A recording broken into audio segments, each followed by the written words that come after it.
Biden student debt plan. And the burden of student debt is being lifted by President Biden, members of Congress who support it, and it is right. We ask the United States Supreme Court to believe in the certain inalienable rights. So we can let an unelected body try to take away relief for our families that are struggling every single day, and the pandemic made it worse for them. Since the COVID-19 pandemic, student loan borrowers have had a moratorium on their payments.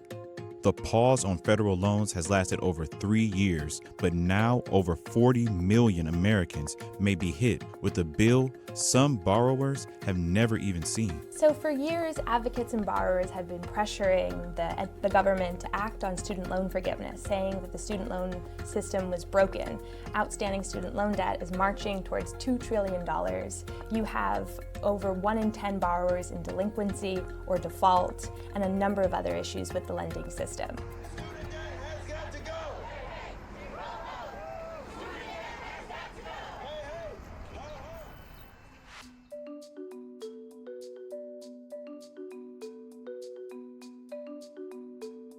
President Joe Biden fulfilled his campaign promise in August of 2022 to forgive $10,000 in student loan debt for tens of millions of borrowers. That wasn't he his. upped the relief to $20,000 for borrowers who received a Pell Grant in college. That wasn't the only. Wondering what is going on That with wasn't President it. Joe That wasn't Biden's the whole student thing, but loan forgiveness plan. Since he first rolled out the plan in August, at least 6 lawsuits have been brought against the plan, mostly by Republicans and conservative-backed groups. As those lawsuits made their way through the courts, the Supreme Court agreed to take on 2 of the cases and really examine if this was an act of presidential overreach. Another criticism of Biden's sweeping debt relief plan is its impact on an already indebted economy. I've been critical of student loan debt relief for the last 2 years, but the plan came in, frankly, much worse than I expected. And at this point in our economy, we really don't need to be adding 500. Dude, no. This motherfucker, bro. Yo, get the fuck out of here, dude. Fucking absolute dog piece of shit. Oh my God. Why does he look like the kid who gets inflated in Willy Wonka? Because he is the kid that got inflated in Willy Wonka. I'm an economics professor at Harvard, and I think it's bad that we have student loan debt relief. It's like, we don't need that. We don't need to add to the deficit. Yeah, what about the fucking military, you fucking piece of shit? Fuck you. $100 billion of deficit spending for a purpose that, frankly, includes wealthy law students and every kind of universal social policy also impacts rich people. Okay? That is not a counter against it. I do not care. Shut the fuck up. You are a fucking piece of shit. Okay? Like, wealthy students, the real wealthy students, are not taking on fucking student loans anyway. They're paying it. And not only are they paying for their fucking college education, they're literally paying for the private wing of the library to be able to even get into Harvard. So shut the fuck up. Business school graduates getting tens of thousands of dollars. So what the Supreme Court examined at the end of February. It doesn't matter. It doesn't matter if rich people get free health care. They're paying for it in taxes, okay? Shut the fuck up. I hate this argument. Oh, rich people are going to, like, first of all, he's a rich person. His entire life is dedicated to, defending the needs of the wealthy as a econ professor at Harvard, okay? This is what he's doing. So that's number one. And it doesn't fucking matter. Universal policies will also end up helping rich people. Who cares? Rich people are technically supposed to be paying more in fucking taxes anyway. It's not the rich people getting benefits from this that you have a problem with. After all, 90% of your advocacy revolves around more subsidies than rich people. Helping the real producers of the economy, the productive class, the wealth owning class, the capital owning class. Those are the guys that need the subsidies. Those are the guys that need the tax breaks. Like, you don't have an issue with rich people getting help in this regard, okay? Because it's not real help for rich people. You have an issue with poor people getting help. Because if student loan debt relief happens, all of a sudden, students that are just graduating have more economic freedom to be able to make better workplace decisions. Maybe they don't want to fucking clean the toilets at Starbucks all of a sudden. Maybe they want to do something else and they have a little bit more financial freedom because they're not trapped immediately in this fat fucking student loan debt relief, student loan that they need to pay for. So they take whatever first job that they are offered. But of course, that would brick the economy. I don't like that because, you know, people got to always clean the toilets. Somebody's got to do it. Are two major things. One, have the plaintiffs here actually proven that they've been harmed by student loan forgiveness? In order to challenge a policy in the courts, you need to prove that a policy has caused you injury. It's called legal standing. Do you have legal standing? The Supreme Court justices considered if the plaintiffs had proven that they will be harmed by student loan forgiveness. The other point that the Supreme Court was considering at the end of February is, does the president acting within his rights in forgiving this amount of student? There's no standing, and even if there is, I don't give a fuck about the standing potentially. Should Dianne Feinstein resign and stay in office with AI? She can stay as long as she wants. I love that. That's queen shit. Okay, she is the queen. Where the fuck were we? Okay, here it is. Let's look. One, the president absolutely does have the power to do that. That's why he did it. Shut the fuck up. Student debt. While the Biden administration points to the HEROES Act as justification, the plaintiffs say that that law allows for much more tailored relief than the type of sweeping debt cancellation the president is trying to carry out. Advocating for affordable, free higher education would have been the most uncontroversial thing prior to Reagan. This vitriolic view of the poor is quite new. I mean, I think America has always had disdain for the poor. It's just that when they like very openly married poor with black, that's when, and I think Reagan certainly accelerated that. Nixon, Reagan, that's when it became like overdrive.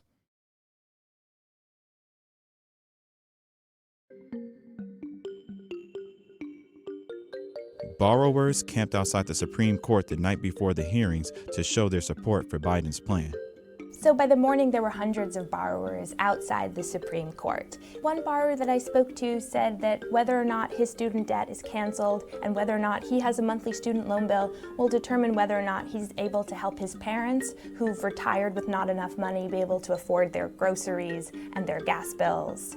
Another borrower told me that student loan debt will determine whether or not she'll be able to ever save up for a down payment on a house. And the stories do get more severe. There are borrowers who said that the monthly student loan bill, it's either that or their medicine. So going into the Supreme Court arguments, most of the legal experts and professors that I spoke That Jason Furman professor is a G30 member. I guarantee his portfolio has a ton of investment in brokerages that acquire and profit off of student debt. Yeah, just like Nancy Pelosi had a fucking fat donor that quite literally was in the business of restructuring student loan debt. Oh my God. That's crazy. That's precisely the reason why that fucking decrepit old shell, okay, of a human being turned around and said, Joseph Biden doesn't have the power to fucking do the student loan debt relief. Remember when she said that? Oh yeah, the reason why she said that is because her fucking donors benefit from it. God damn it. Spoke to said that they thought Biden's student loan forgiveness plan would face really tough odds at the Supreme Court, considering the conservative majority. But after the arguments, a lot of them changed their tunes, which was really interesting. Solicitor General Elizabeth Prelogar. They said that she made a really convincing case for why the president did have the power to forgive student debt, pointing out that although there's been no precedent for this type of relief, there's also been very little precedent, at least in 100 years, for this type of public health crisis that was the coronavirus pandemic. She really made it seem like the plaintiffs had more political issues with the plan than that they could prove that they would actually be harmed by the policy.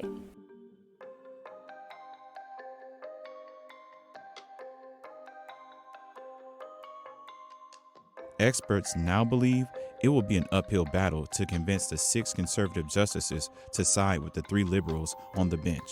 Although the Supreme Court arguments occur just over one day, the justices can take months to reach a decision. Experts that I spoke to said that by the end of the term, they should make their ruling, so that'll be sometime in June or July. Companies like SoFi have come out in opposition to the White House plan. If the student loan moratorium ends, there will be a pickup in student loan refinancing, but we're not counting on it.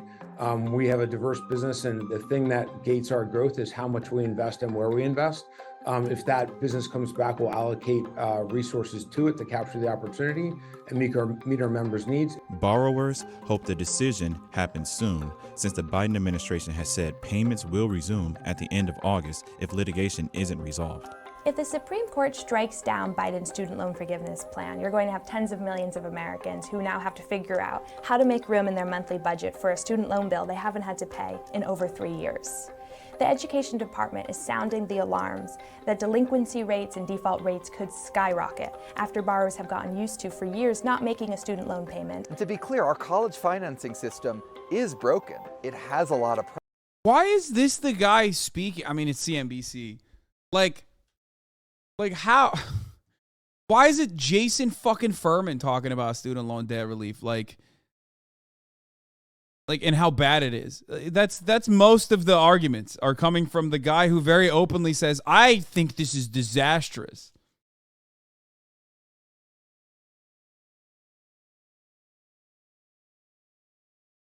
It's because he was a former director of the National Economic Council of the United States. I don't give a fuck what he's the former director of. He can suck my fucking cock, okay? Bullshit. Put a fucking opposing argument there. You couldn't find a single person who's like advocating for fat Rick Perry is right. He does look like fucking Rick Perry looks like the Ozempic version of this man, okay?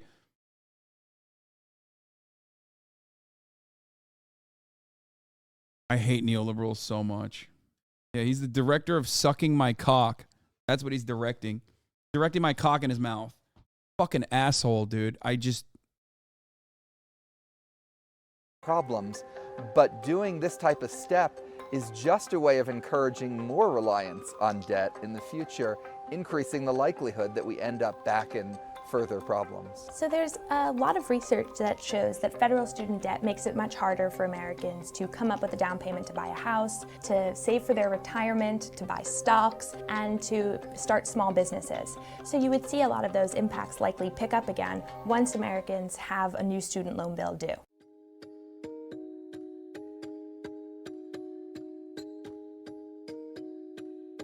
If the decision is unfavorable for borrowers, there are a few ways to prepare for payments to resume. So what you can do to prepare is to start saving. Put money aside in a savings account so that when those student loan bills resume, it's a little bit less of a shock to you. You have some money saved aside and you're prepared. It's also a good idea for borrowers to get familiarized with their options when payments resume. If you are struggling, there are a number of... Dude, are you suffering from student loans? Are you underwater from the tremendous amount of student loans that you may never actually end up paying that will transfer over to your children inevitably? Well, guess what? Here's a really good solution. Be born into a wealthy family that didn't do that. Yeah. The worst part is people don't get mad at this.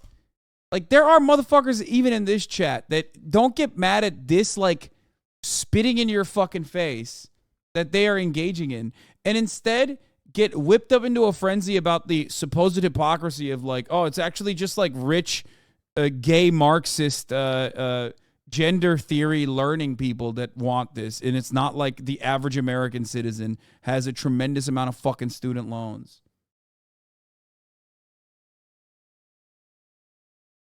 How do you not get mad at this?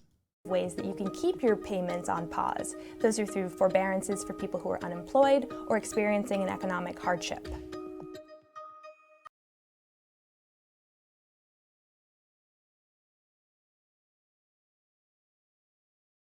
I took out $12K for a student loan. By the time I graduated, started paying on it, it was over $25K. Have been paying on it for the past 7 years. Have paid over $20K, and I'm still not to the original amount I took out. Oh, and the interest rate is not fixed. So when the Fed raised rates, my minimum payment went up as well. I don't know how the fucking student loan. I don't even know how that shit works. I'm not gonna lie to you, but that sounds disastrous. Obviously, you guys in here are mad at it. I'm just talking about all the fucking like WL Andes in the who are either in college or will go to college and have no.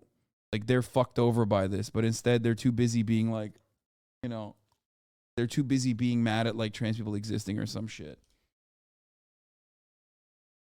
Meanwhile, Meanwhile, you're the biggest L taker of all. All right. Speaking of the debt ceiling, let's move on to that part. President Biden and Speaker McCarthy to set up a meeting in person over the debt back from his trip to Japan is set to meet with House Speaker Kevin McCarthy this afternoon after talks stalled over the weekend. The U.S. government is headed toward a catastrophic default unless the two sides can reach a deal. We're covering all the angles from Washington to Wall Street. Chief White House correspondent Mary Bruce starts us off. Good morning, Mary.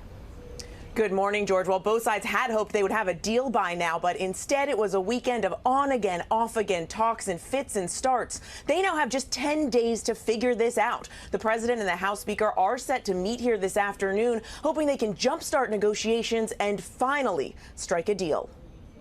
Arriving back at the White House overnight, President Biden sounding optimistic.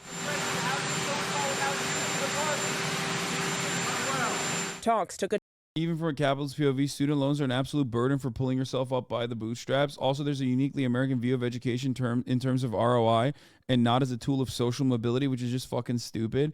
Even your doctors have to graduate with hundreds of thousands of debt when there is a shortage of doctors in this country. I know. It doesn't make sense. That's why I'm saying that, like, America is capitalism on overdrive. And, like, while it is so violent, so bloodthirsty, so exploitative to the global South, that exploitation inevitably wraps back around and, like, even harms those in the core of empire. And it is an inevitability. And everyone exists under that. It's fucked up. But there's not really much you can do about it when people don't even recognize their position. People don't recognize their class position even. People don't recognize that they are getting fucked up. Or they recognize that someone is fucking them. They just don't know who. So then they get, unjustifiably and unreasonably mad at, like, other people who are just as powerless, maybe even less powerful than they are. You know what I mean? Maybe even more powerless than they are. Like immigrants. Or black people, brown people, trans people, women in the workplace. It's like those are the people that are fucking responsible. It's so stupid. A tumultuous turn over the weekend, but this morning negotiations to raise the debt limit and avoid a catastrophic default are back on. House Speaker Kevin McCarthy telling reporters his Sunday phone call with the president was productive. I think we can solve some of these problems if he understands what we're looking at. But look, there's no agreement. We're still apart. House Republicans are demanding steep spending cuts in exchange for raising the debt limit to pay off the nation's bills. The Speaker has been very clear a red line is spending less money. And unless and until we're there, the rest of it is really irrelevant. At issue, how much and where to restrict federal spending. Republicans' proposed cuts would gut Biden's agenda. The president has agreed to some reductions in spending, but is also calling for tax increases for the wealthiest Americans and corporations. It's time for Republicans to accept that there is no bipartisan deal to be made solely on their partisan terms. Treasury Secretary Janet Yellen stressing there's no time to waste, warning again that the government could run out of cash to pay its bills on June 1st. I think that's a hard deadline.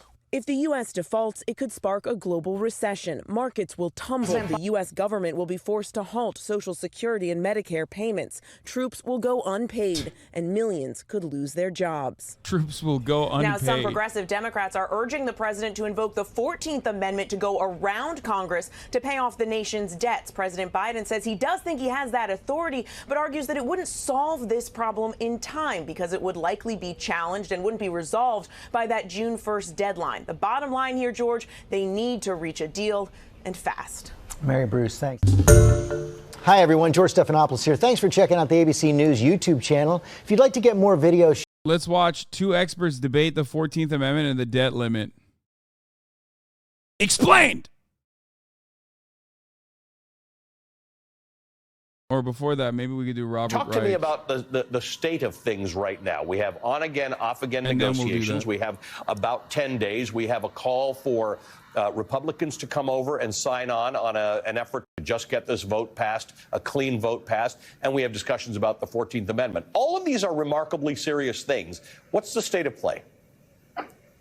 Ollie, it sounds complex, but it's really pretty simple. We don't negotiate about whether we pay our bills in America. We pay our bills. Democrats did this when Donald Trump was president, and now President Biden needs to pay the debt. And this is not Congress against the president. This is Congress trying to abrogate what past Congresses have done. Past Congresses that said, pay this money, President Biden needs to pay it. We had a discharge petition saying basically President Biden pay the debt. 210 Democrats signed it on day one. 2 other Democrats are expected to sign it Monday. That gets us to 212. With one person we still have to convince. We just need 6 Republicans to sign that, and I think there's going to be growing pressure for them to do that. Bob, I want to ask you about the constitutionality of this, because this is actually in the Constitution. It's not an abstraction. The 14th Amendment says America has to pay its debts. Even if it weren't in the Constitution, one should assume that's what you do. And a country does not pay its debts. It is in default. That's the worst kind of stuff. You have high interest rates. You have inflation. People leave your economy. But even if this went to court, your thought on this is that there are a lot of originalists, textualists on the Supreme Court. The Constitution says.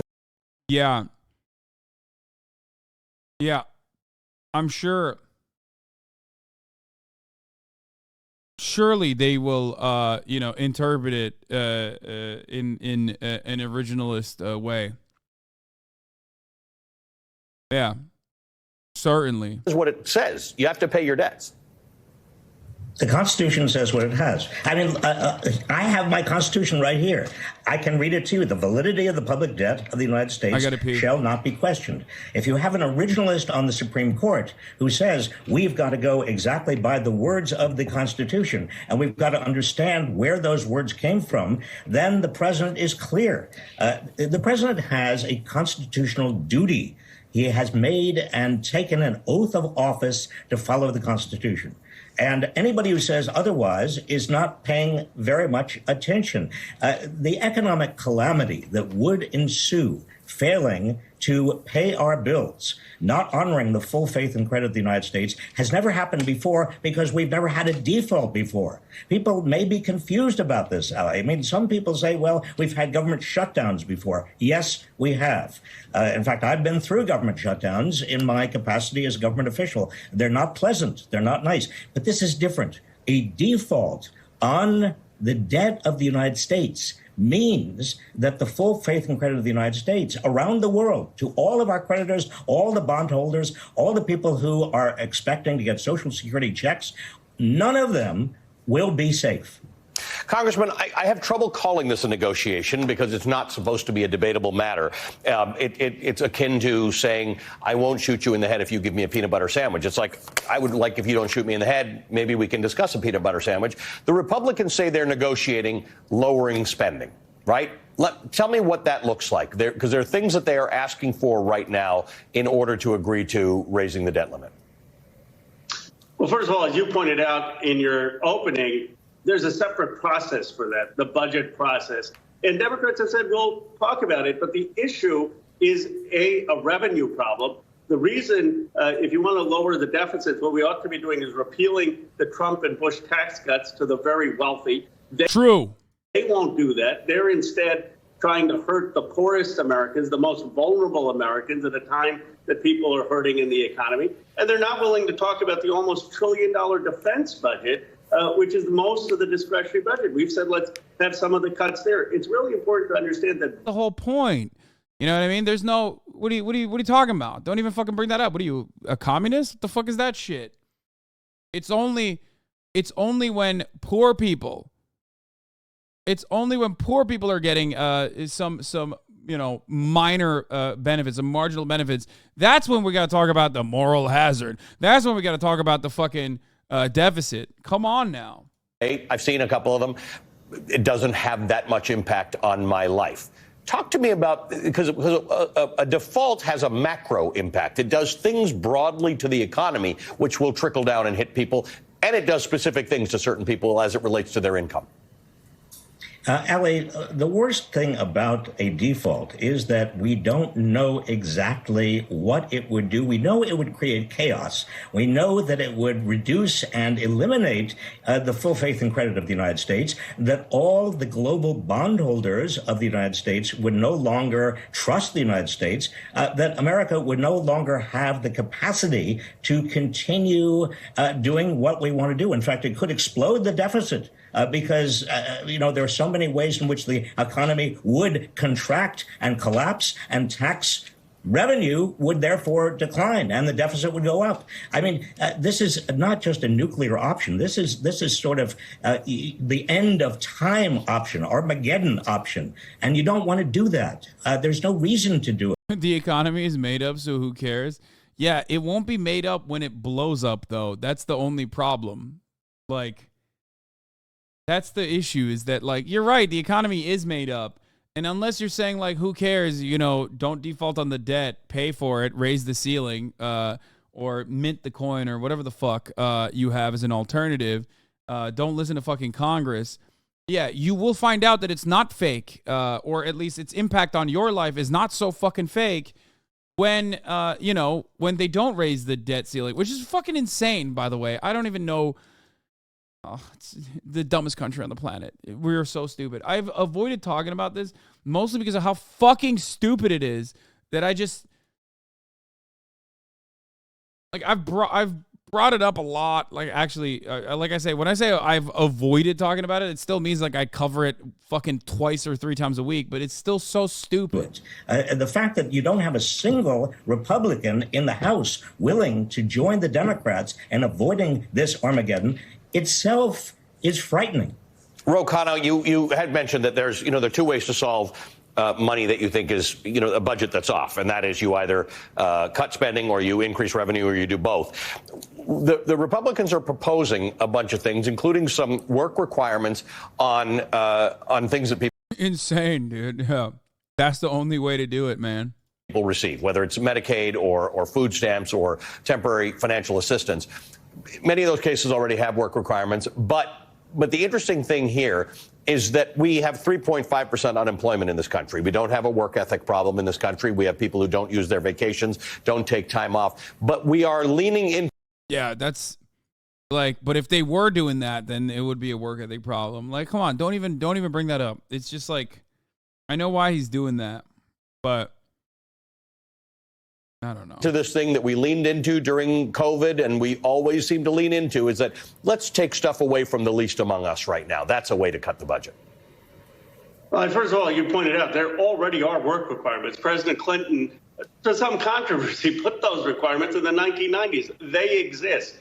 Here's what the Republicans want to do. They want to now take away the benefits, take away food stamps, take away health care from the most vulnerable. And there's going to be zero increase in actual employment because there have been studies that have been done that show all this is going to do is take away the benefits. And the Democrats have said it's a non-starter. Absolutely not. We're not going to allow that. And it does nothing to lower the deficit. I mean, that's a fraction of the actual budget. Bob, you've studied this very closely, this whole idea of inequality. Ro Khanna is exactly right. It will not increase employment. It will not get what Matt Gaetz called couch potatoes off of couches, because most Americans are working. All we have is a mismatch between open jobs and people looking for work. But it will actually cause fewer people who are at the lowest end of the economic pole to get money. Yes, and indeed, there have been two studies just done showing that the effect of a default would, at the minimum, be about 3 million jobs. It could be as high as 8.2 million jobs. It's not just the people at the bottom are going to be affected. Working class people, middle class people are going to be affected. A default would, in a way, I think it's not too far-fetched to say explode the economy. Now, if the president were to go along with what the Republicans want and hurt the most vulnerable members of this society, we would be turning our back on the biggest problem we have in America today, apart from democracy and preserving democracy, which is... Are Dems trying to be alarmist so they can use the 14th Amendment? Well, one aspect of that is, from as far as I understand, I'm not super knowledgeable of this, but once you do it one time, you can like effectively remove the debt ceiling conversation, like permanently.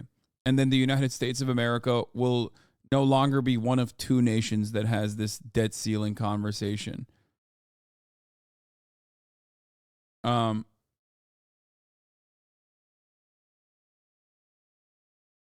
So, yeah. I mean, I think it's a good thing, which is why Democrats will never do it. Democrats are incapable of doing a good thing. They would never do that. Widening inequality and the fact that the other country is Denmark, but their debt ceiling is so high that it doesn't even matter. We have a small group of people at the top who are raking in most of the economic gains of the economy, have been doing so for years, and we have a larger and larger number of vulnerable Americans, including a lot of working class people who have voted for Donald Trump in the past because they're so frustrated and so angry and so mystified at why they're not getting ahead. Well, you can imagine what that is going to do in and of itself. We have amongst the highest poverty rates in the developed world, amongst the highest maternal mortality rates, amongst the highest child poverty rates, amongst the highest food insecurity rates. But what are we looking at? Cutting benefits to people on Medicaid and SNAP. All right, gentlemen, thank you for joining us tonight. Congressman Ro and Robert. The real lazy bones of society, you know what I mean? The real villains of society are, poor moms working at fucking Walmart, dude. Thank God someone is addressing that. Thank God for Kevin McCarthy. You know what I'm saying? Fucking legend. And the Republican Party. Here's two experts debating on it. So let's talk to some folks who are. Joining me now for an actual debate are two of the country's top legal and constitutional minds who have competing New York Times op-eds on this topic. Lawrence Tribe is a constitutional law emeritus professor at Harvard Law School, co-author of To End a Presidency, The Power of Impeachment. He has advised multiple Democratic presidents on constitutional issues, and last week, when Joe Biden was discussing the possible use of the 14th Amendment, he name-checked Professor Tribe. In a recent New York Times essay, he writes, Mr. Biden... Bro, you said two old white men? What are you, fucking crazy? We're talking about constitutional scholars that are talking about how the 14th Amendment could be utilized against the debt limit. Of course it's going to be two old white guys debating the issue. What do you mean? This is like the most two old white guy conversation you could get to. You know what I mean? It's the nerdiest fucking thing on the planet, dude. They were there when it was written. Yeah, they wrote it, bro. One of them wrote it. No, I'm kidding. Must tell Congress in no uncertain terms and as soon as possible, before it's too late to avert a financial crisis, that the United States will pay all its bills as they come due. On the other side of the debate, Michael W. McConnell is a professor at Stanford Law, as well as the director for the school's Constitutional Law Center. He's also a senior fellow at the Hoover Institution and a former judge for the 10th Circuit U.S. Court of Appeals. His New York Times op-ed on the 14th Amendment is headlined, "The Case for Violating the Debt Limit is Dangerous Nonsense." Thank you both for joining me today. I appreciate you being here. Michael, let me start with you. You heard me make the case for using the 14th Amendment, but I'm no lawyer, although I did mention a bunch of legal experts who say the 14th Amendment is a real and viable option for avoiding a default. You, however, called it, quote, dangerous nonsense and an illegal, foolish idea. Briefly explain for our viewers why you are so against it. Well, yes, you made a political case, but you made no legal case at all. And I think the law here is absolutely clear. The President of the United States does not have the power to borrow additional money on the credit of the United States without authorization from Congress. That is bedrock constitutional law. It comes from Article 1, Section 8, Clause 2. And the 14th Amendment has nothing whatever to do with this. The 14th Amendment does not mention the president. It does not authorize the president to do anything. And indeed, the 14th Amendment, Section 4, really has nothing to do with a debt limit crisis. What it provides is that the public debt of the United States the validity of the public debt may not be questioned. Well, even if we come to default, which I think is highly unlikely because I assume that actors here are going to negotiate a reasonable deal, but even if we did default, this would not question the validity of the public debt. When a borrower doesn't pay on time, the debt is just as valid as before. It just means that the debtor is in trouble. So, Larry, your dog, you're the. But wait, we are the ones who borrowed it, though. You're a part of the fucking. You live in America, dog. What do you mean? What the fuck? He's talking like he's channeling in from fucking Mars or something. Like, this is the entire global economy, okay? Peddling an illegal, dangerous, nonsensical idea, says Michael. He says it's a political argument, not a legal argument. What is your response to him? Well, with all respect, I think Michael is completely wrong. Section 4 of the 14th Amendment was inserted when Abraham Lincoln realized that just as we need to completely raise lots of money beyond, and he had to expand the debt of the United States 80-fold in order to put down the insurrection.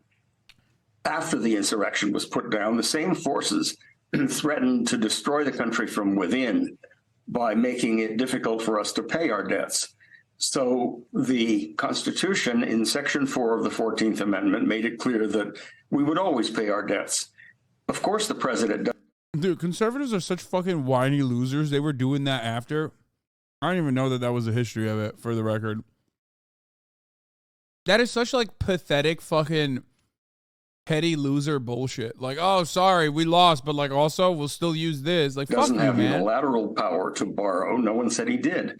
But Congress has given him that power every time it passes a budget under something that Michael doesn't seem to be talking about, under the 1974 Congressional Budget Act, which was designed to prevent Nixon from refusing to spend money that Congress had told him to spend. Every time a budget is passed, it automatically sets both a floor and a ceiling. After 1974, the arbitrary ceiling that was set in 1917 really doesn't get in the way at all. There's a separate freestanding set of sections of 31 U.S. Code, Title 31, which affirmatively authorize the president to borrow money through the Treasury Department to make up the gap between the amount Congress has. I just realized he's green screening himself in, because who the fuck would make that their background of a green screen?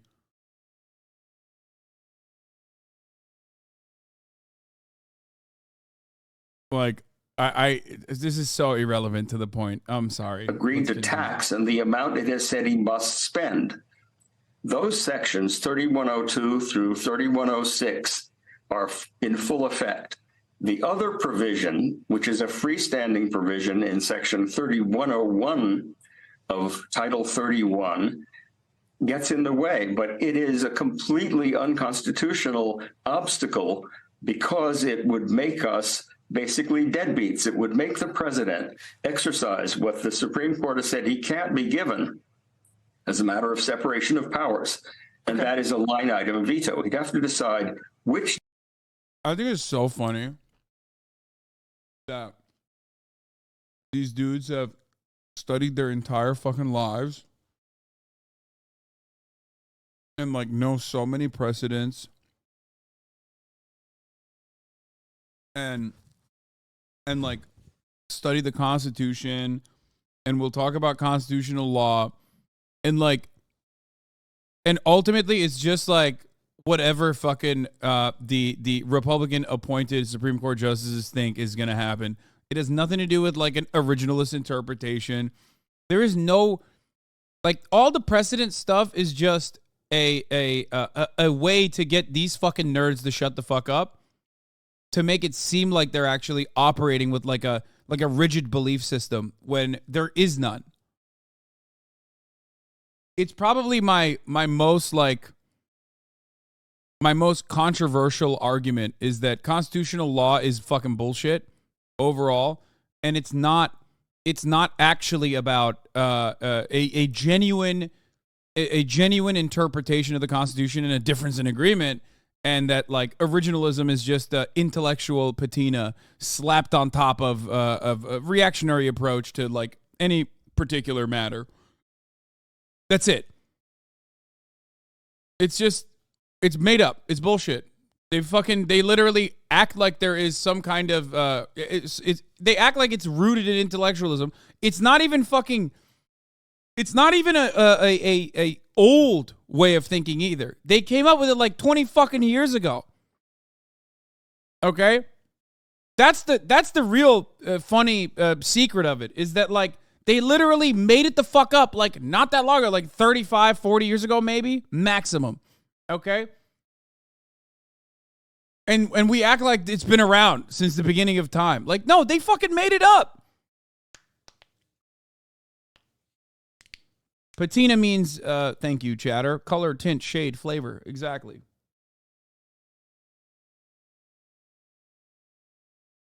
They made it up because of the living, breathing document theory was too woke for them.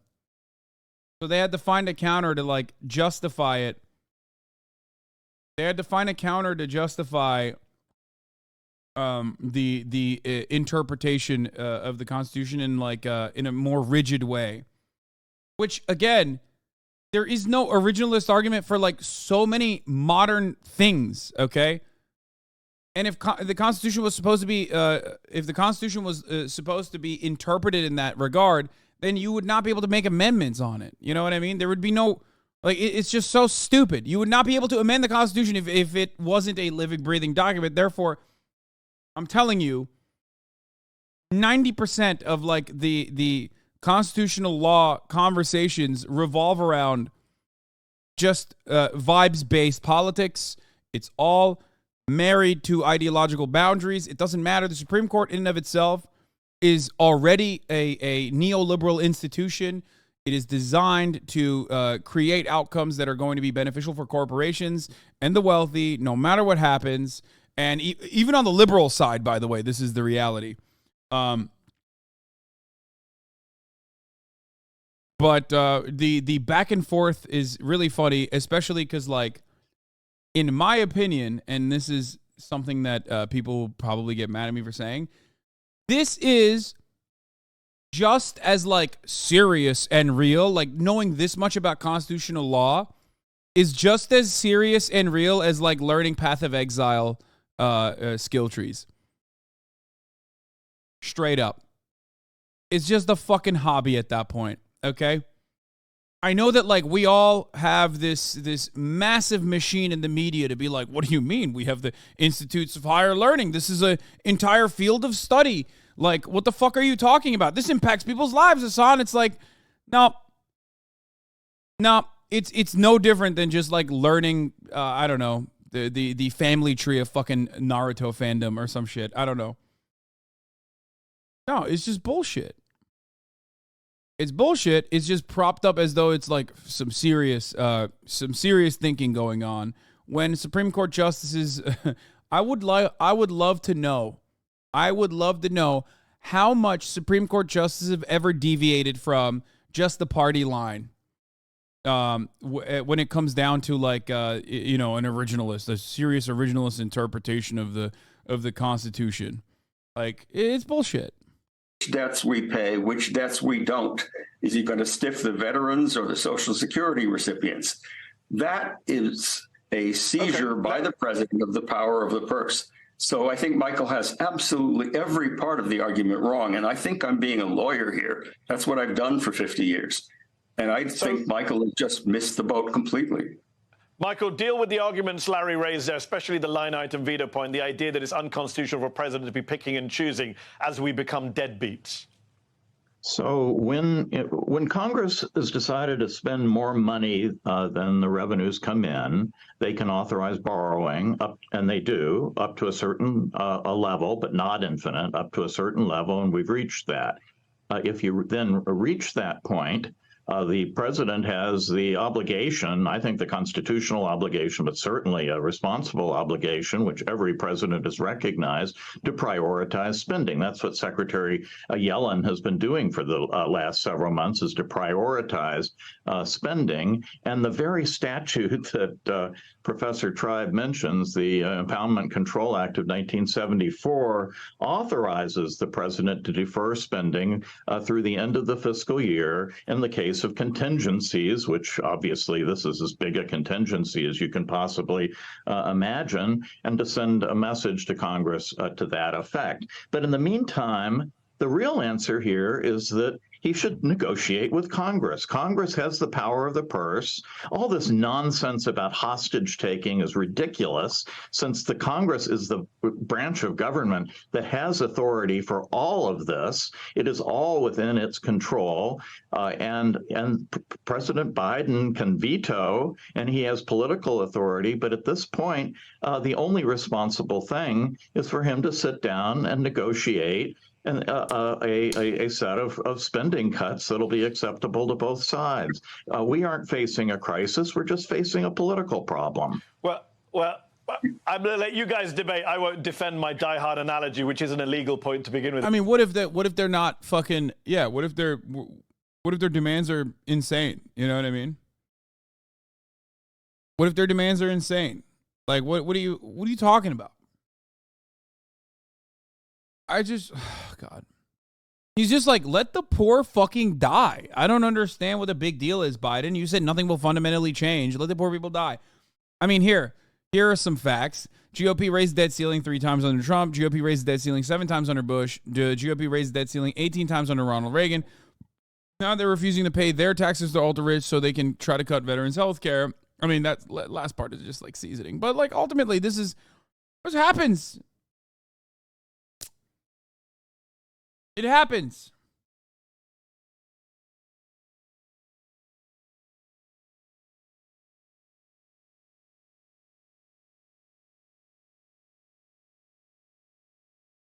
He's making it seem like a political fight within Congress is not like genuinely impactful to the global economy, which is kind of stupid.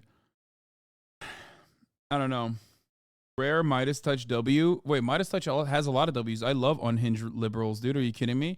Here are the facts. The GOP raised the debt ceiling. 97% of U.S. debt incurred prior to Biden's presidency. 25% of all U.S. debt incurred under Trump. This is a Republican default crisis. Dude, I love the Midas Touch. They're such fucking fun liberals, dude. The Midas Touch is the closest we will get to like Bush-era liberalism in this day and age.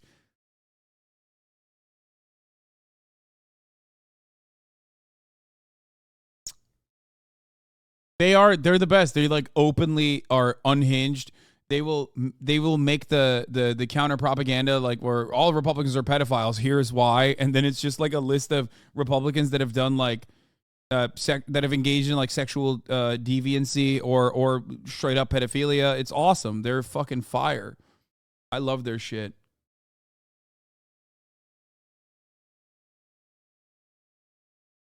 As you pointed out. Let me ask you, Larry Tribe, what do you say to Michael McConnell's point that the debt will still be valid even if we default and can't pay it, so the Section 4 doesn't even apply? What's your response to that argument?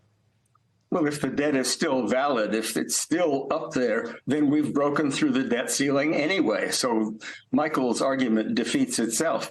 But in terms of the people who get stiffed, whether they no longer get Medicaid or no longer can buy food or no longer get veterans benefits, it's little solace to them to be told that the debt is still theoretically valid. And the fact is that the president does have the borrowing power. It's delegated by Congress. And Michael has never answered the fact that after the 1974 process, the 1917 ceiling is no longer relevant. And of course, the president is sitting down and bargaining with Congress. But what Congress is trying to do is get through the process of threatening a default, something it couldn't get in the ordinary bargaining process. All of those things that... Yep.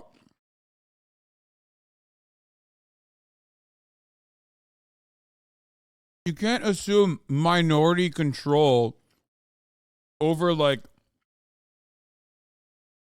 You can't put a fucking gun to the head of the global economy and be like, no, from the minority position, we're going to dominate and we're going to get whatever the fuck we want.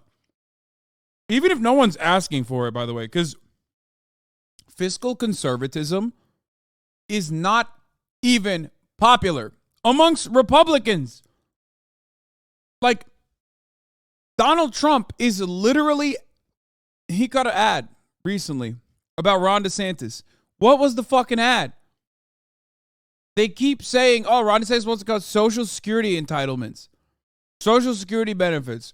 That's the funniest part. Like, the main guy in the Republican Party completely eviscerated this, like, false notion within the Republican political operatives that, like, oh, no, Americans want actual cuts to entitlements and benefits. It's like, no, that's not real. It's not real because Americans are broke as fuck, dog. They don't have $5 to avoid the top of the hour ad break. Which, of course, is a problem because there's a 3-minute ad at the top of the hour. Now, fear not, though. If you don't have the $5, well, you can use a Twitch Prime. You can get that by connecting your or someone else's Amazon Prime account to your Twitch account where you get 1 free Prime subscription a month. You can also get gifted a sub if you're lucky. Preston for the win. And Blast is safe. Thank you for the 5 get the subs, allowing 10 people to no longer see the ads at the top of the hour. Here's the 3-minute ad break now.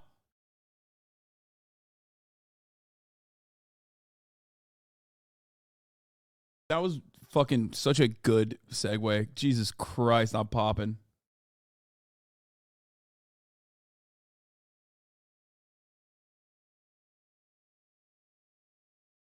Congress would love to have, or at least Mitch McConnell would love to have, because otherwise he loses his speakership. People like Marjorie Taylor Greene on the other side, those are things they can't get through the ordinary bargaining process. So what they're doing is saying, unless you give it to us this way and threaten the good credit of the United States, we're not going to budge. That is illegitimate. Hence my hostage-taking analogy. Michael, do you want to respond to Larry there?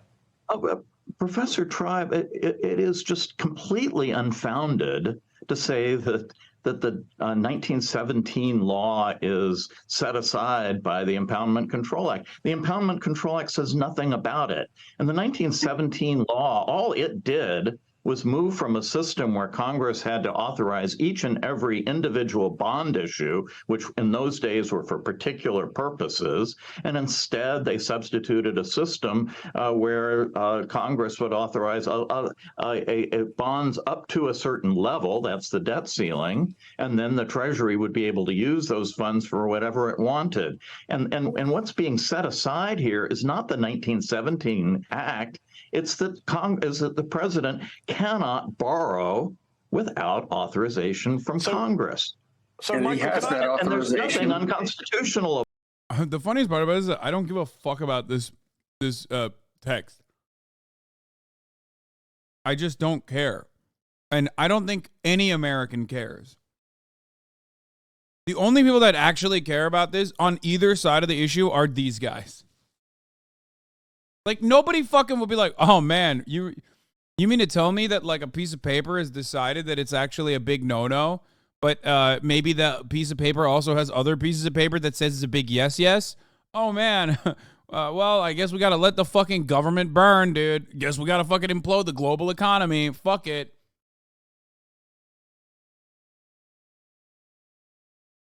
Like, ask a fucking stevedore. Ask a plumber in Minnesota. Like, hey, man, should America, default on its debt and go into financial collapse? Like implement global financial collapse. But Biden has something that he could do in this circumstance. Which one do you prefer? Just, default on the debt and everything implodes? Or do you think that we shouldn't do that? Like, who's going to go along with the no, financial implosion is a necessity? Like, no one is a fucking rugged Austrian school of economics Andy when death is knocking down their door, okay? Ayn Rand herself was a recipient of Social Security. So suck my fucking dick, okay? Nobody talks about like, oh man, yeah, let it burn, let it crash and burn. We'll learn our lesson, like whatever the fucking lesson may be, by the way. There is no lesson to be learned there. No. It doesn't work that way. No one wants that when it's actually going to hurt them. About that. That's absolute. That's right in there in clause 2 of Article 1, Section 8. Michael, can I suggest you go to the library, Michael? I think they've got a good one at Stanford. You've got everything wrong. Michael, can I ask before I bring Larry back in? I haven't heard a single mistake. Before I bring Larry back in, Michael, let me ask you this. On a practical level, what about the issue of standing, of who's going to be able to actually sue Biden in court over use of the 14th Amendment? University of Virginia law professor Sai Krishna Prakash said to Politico, quote, in our system, something can be illegal, but it doesn't follow that you can go to court or get a remedy for it. Doesn't that help Joe Biden, regardless of what you think of the legal merits of the argument? Well, I don't think this is ever going to get to court because if the Treasury were to issue bonds on the unilateral authority of the president and not the full faith and credit of the United States, investors would be so spooked by that, they certainly wouldn't buy those bonds without demanding an extraordinary. What? Bullshit! Bro, how are you? Wait, what?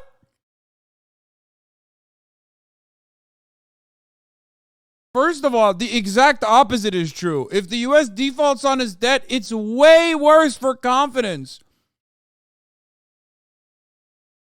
That's so fucking dumb. What a take. Am I crazy? I mean, he knows more than I do. Like, I'm an idiot, okay? But, like, if we are looking at, like, market confidence, banks are infinitely more confident in purchasing exactly what he's talking about here than the other way around, where the U.S. defaults on its debt. What? Ordinary risk premium.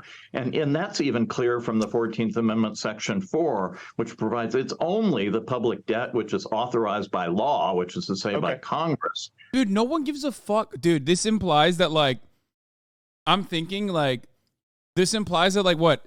These big retail banks are going to be like, man, I love constitutional law, and this strikes me as unconstitutional. I think we can't purchase these, actually. It seems like this would be a step in the wrong direction. Like, what kind of fucking take is this? I don't even understand. Like, every aspect of the American Treasury, the Fed, the American form of governance, and even market confidence in the dollar revolves around one thing. And that's not like whether the president is demented or not. Okay, clearly, because if that was the case, we'd be fucked. It is about the American military, okay? It's about how far our boom boom can go. So that reality doesn't change if the president decides to do something that is like unprecedented, but legal. Which is sacrosanct under the 14th Amendment. A bond that the president just sells on his own say-so is a piece of paper. Okay, we're out of time. I've got to ask last question to Larry Tribe. I've got to ask, in 2011, you actually came out against Barack Obama, your former student at law school, and you told him not to invoke the 14th Amendment in the debt ceiling showdown. You warned that the argument had, quote, no logical stopping point, that it was unpersuasive, and you suggested the 14th Amendment, using it would leave little room to stop the president from taking over other powers as well. How would you argue against yourself today, Larry Tribe? Well, I did in the New York Times. The matter seems much clearer to me now that I have spent another number of years studying the detailed structure of the budget process. I was wrong. I made a mistake. I'm right now, and I don't think there's any political change in complexion. I was very much in favor of Obama. I'm in favor of Biden. But on the question of whether it can get to court, it's in court now.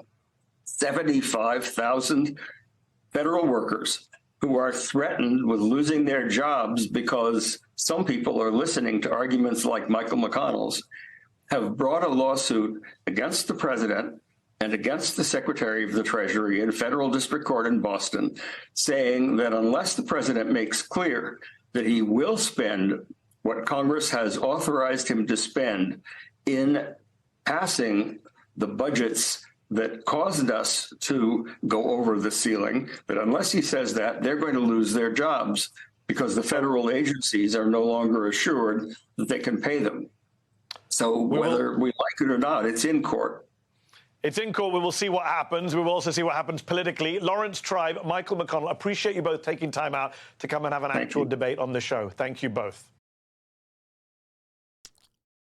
I didn't learn shit from this dog. I'm not gonna lie.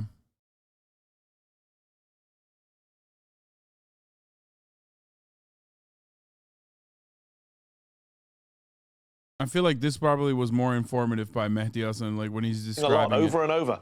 The United States doesn't negotiate with terrorists. You can't give in to hostage takers because you can't trust them or their demands. Like Hans Gruber, the bad guy in Die Hard, who uses his leverage to make serious-sounding demands of the police and buy time for his real plot to steal money. The following people are to be released from their captors. In Northern Ireland, the 7 members of the New Provo Front. In Canada, the 5 imprisoned leaders of Liberté de Québec. In Sri Lanka, the 9 members of the Asian Dawn. I read about them in Time magazine. Do you think they'll even try to do it? Who cares? It's funny, and it's the fictional trope that gets at a real-life truth. It is dangerous to negotiate with hostage takers, and that's never truer than when the hostage is the entire United States economy. Yes, I'm talking about House Republicans' refusal to raise the debt ceiling, their willingness to engineer a global crisis where there currently is none. I've never watched Die Hard. You see, the government has to borrow money to pay for spending that's already been approved by Congress. Now those bills are coming due, and unless Congress lifts the debt limit, the government... I'm watching Heat right now, and by saying I'm watching it right now, I mean, like, it's taken me multiple days to finish it. It's like fucking 4 hours, dude. Kind of crazy. Can't borrow more money to pay them back. The Republicans are insisting on deep spending cuts before any bills are paid. And the fear is that if the White House doesn't capitulate by June, the United States, the world's biggest economy, home to the world's reserve currency, will be forced by the GOP to default on its debt for the first time, torching our own economy and the global economy in the process. Look, Joe Biden knows this is a shakedown. He saw this as vice president when the GOP first used the debt limit as a weapon against President Obama, resulting in across-the-board spending cuts that became a nightmare for everyone, including even Republicans. So it's no wonder Biden has told us for months that extending the debt limit and preserving the full faith and credit of the United States was not up for negotiation. Happy to meet with McCarthy, but not on whether or not the debt limit gets extended. That's not negotiable. The White House has said absolutely not. They will not negotiate raising the national debt limit. No brinksmanship. No hostage taking. The president has been very clear. He's not going to negotiate over avoiding default. So, now as the zero... I think you should call the Republicans terrorists. That'd be fire. I will not negotiate with terrorists, Jack. Hour for a U.S. default approaches. Do you want to guess what the White House is doing? They're negotiating. It's never as good to characterize a negotiation in the middle of a negotiation. I remain optimistic because I'm a congenital optimist, but I really think there's a desire on their part as well as ours to reach agreement. And what are they negotiating on? Well, here are some of the GOP demands. Put a cap on all federal spending across the board for a decade. Make food stamp recipients satisfy additional work requirements. Slash the IRS budget. End all pandemic stimulus plans. End student debt forgiveness. And, of course, make it easier to drill for oil. In fact, the Center for Budget and Policy Priorities says the House GOP plan would take hundreds of billions of dollars from the neediest Americans while giving a similar windfall to tax cheats. And Kevin McCarthy and company are being egged on in their hostage-taking by one Donald John Trump. I say to the Republicans out there, congressmen, senators, if they... I think it's crazy that, like, the people who champion the Republican Party are those who, like, also will be hurt by this. Like, obviously, as far as the super wealthy, like, yeah, they side with the Republican Party more, statistically speaking. But there's not enough super wealthy people in the country to, like, actually vote for one party and, like, swing the votes.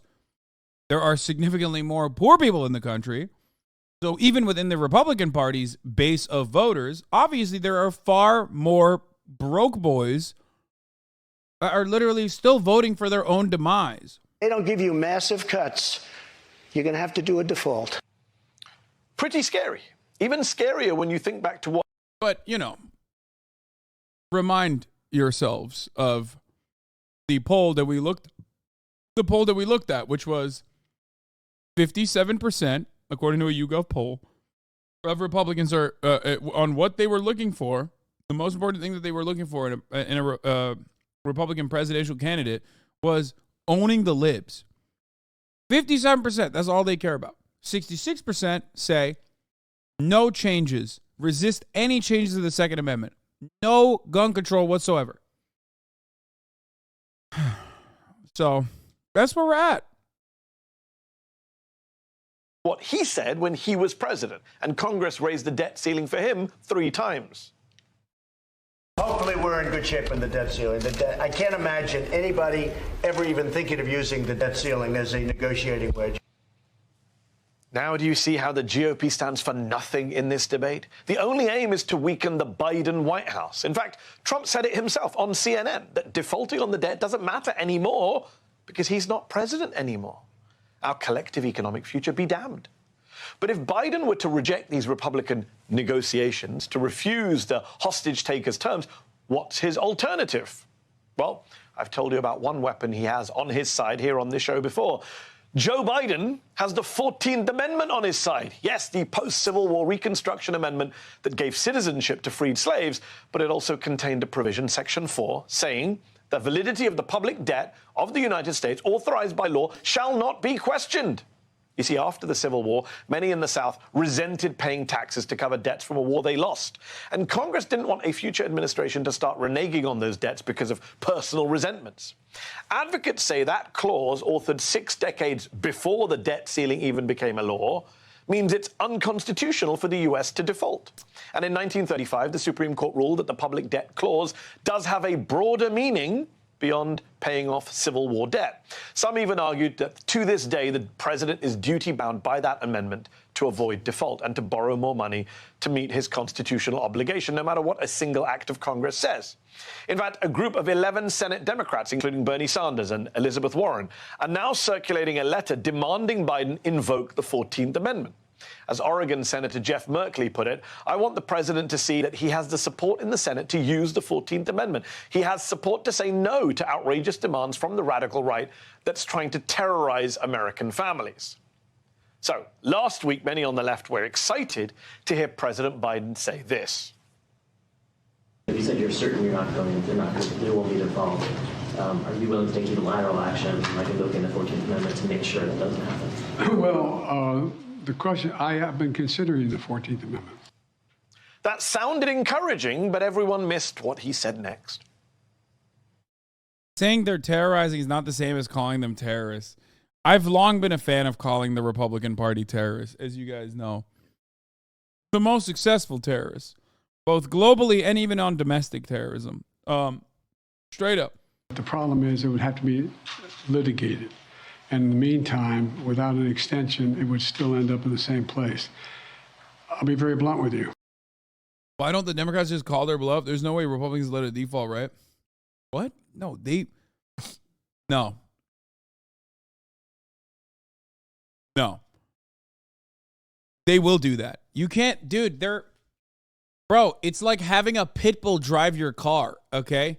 You leave the Republicans in control, they will do the most insane shit, especially when a Democrat is the one who's going to inevitably suffer the backlash, dude. Are you fucking crazy? Because no one will recognize it. Their donors will not allow it.